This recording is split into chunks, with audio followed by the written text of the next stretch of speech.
What if I told you that staying out of debt isn't about making more money? It's not about cutting back on your morning coffee or skipping vacations.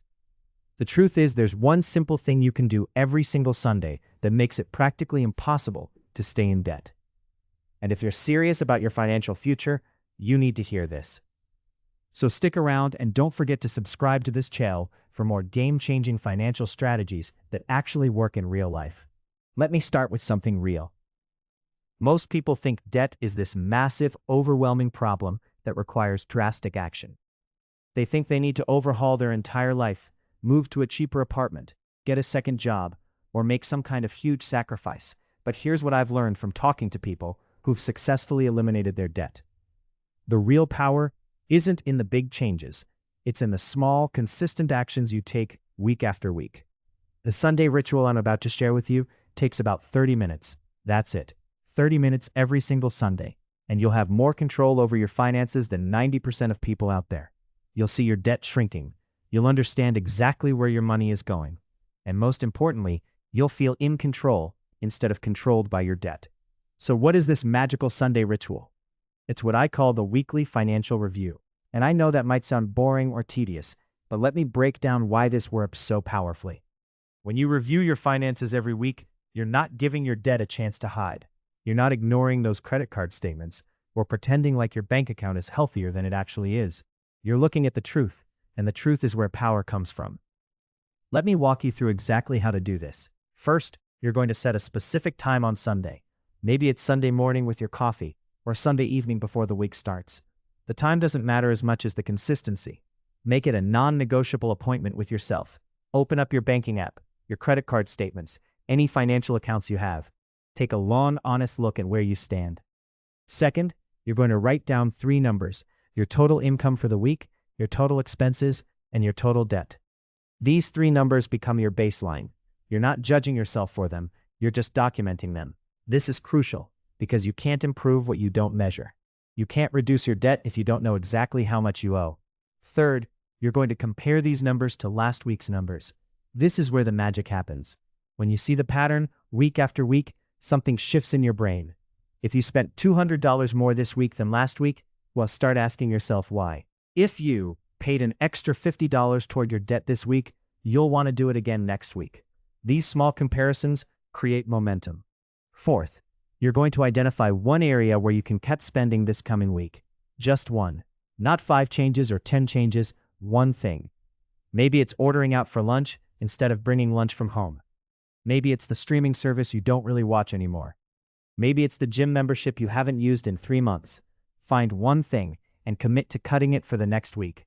Fifth, you're going to commit to paying a specific amount toward your debt this week. Even if it's just an extra $25 on top of your minimum payment, that's progress. That's momentum. Over a year, that's over $1,000 in debt reduction. That's literally impossible to achieve if you're not intentional about it. Sixth, you're going to look ahead at the coming week and anticipate your expenses. Do you have any unusual costs coming up? A birthday gift you need to buy? A car repair? A work event that might require spending? When you anticipate these expenses on Sunday, you're not caught off guard during the week. You're prepared. You've already mentally budgeted for them. This prevents the spiral of unexpected debt accumulation. Seventh, you're going to write down one financial goal for the week. It doesn't have to be huge. Maybe it's not going to coffee shops this week. Maybe it's researching a lower interest rate on your credit card. Maybe it's selling something you don't need and putting that money toward debt.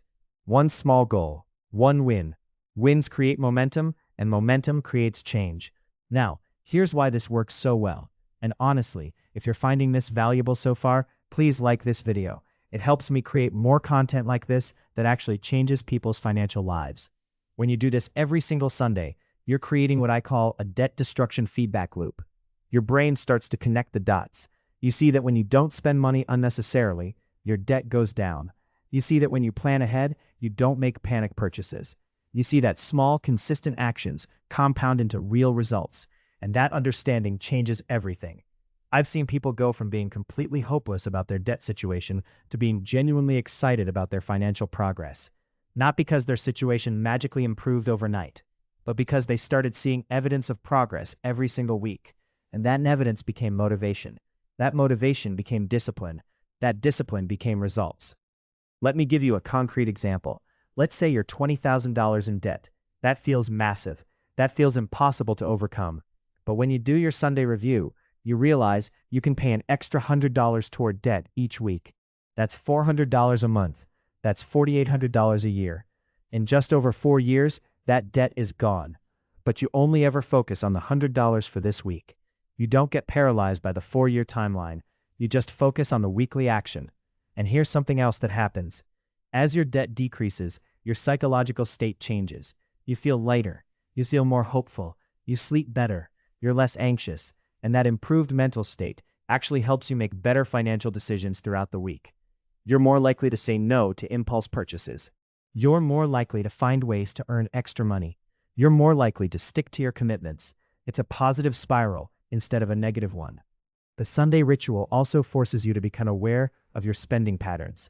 Maybe you notice that every Tuesday you're stressed and you buy something to make yourself feel better. Maybe you notice that you always overspend on groceries when you go shopping without a list. Maybe you notice that certain people or situations trigger unnecessary spending. Once you see these patterns, you can address them. You can go to the store with a list. You can find healthier ways to manage stress. You can avoid triggering situations when possible. Another reason this works is that it builds financial literacy. Every week, you're learning something new about your money. You're seeing how interest works on your credit cards. You're understanding how your income flows and where it goes. You're becoming educated about your own financial situation. And that education is power. You stop being a victim of your circumstances and you become an architect of your financial future. I also want to mention something important. This Sunday ritual should be judgment-free. You're not sitting down on Sunday to beat yourself up about your spending.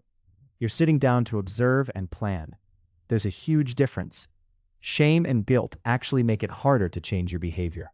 They make you want to avoid thinking about your finances, which keeps you stuck. But curiosity and gentle observation, those create change. So you'll be sitting at your desk, notebook open, looking at your spreadsheets and banking apps and credit card statements. You're calm, you're grounded, you're honest with yourself. And you're asking yourself, what worked well this week? What didn't work? What's one small thing I can improve? This mindset is what transforms your financial situation over time.